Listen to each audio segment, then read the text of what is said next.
Spain, there are 75% of the students are females in Spain that study advertising, yet only 15% of the women who work in advertising. So where do they go?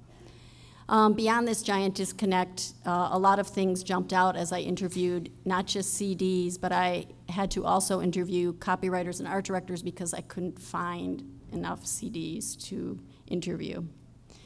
So there were 3 themes that come out, and I'll walk you through each one with some quotes to bring them to life. So the first theme is, okay, the big ideas belong to men, and the pink ghetto is alive and well. So here are their words. It's far from democratic. Everything we had done was worthless. They gave the very cool accounts to the boys' teams. The idea should be that there is no discrimination in creative departments, and in fact, as a creative person, I should have no gender, but it's not like that.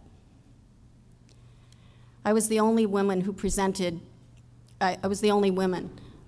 Ideas presented by a guy, everyone would laugh. An idea presented by a woman, they did not laugh. It was a very tense environment.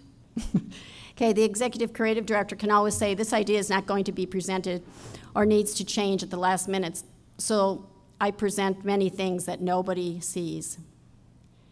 Your credibility costs more because you are female. It's very clear now to me that I cannot compete. And to me, an incredible statement. Something you hear very often is silence, because all the power is highly concentrated. Okay. Third, or second finding is that Spanish women often feel pressure because they're not part of what they call the Teterio o Club de Chicos, and they feel pressure to remain silent about the inequities. And here's their voices to bring this to life.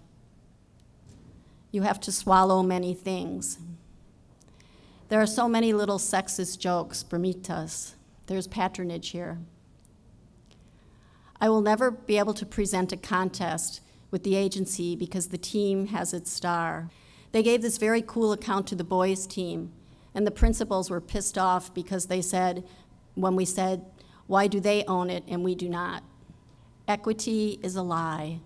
And finally, the world is male, and with that, I've told you everything. And the third finding,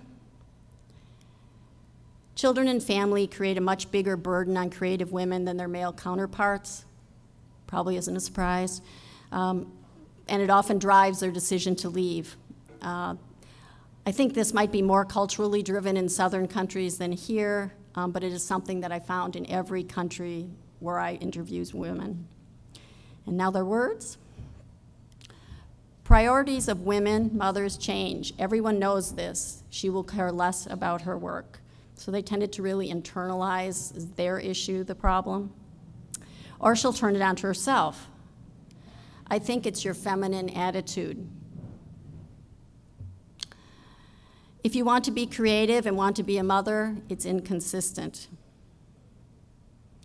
At a certain age, you have to leave to become a mother, and that's it.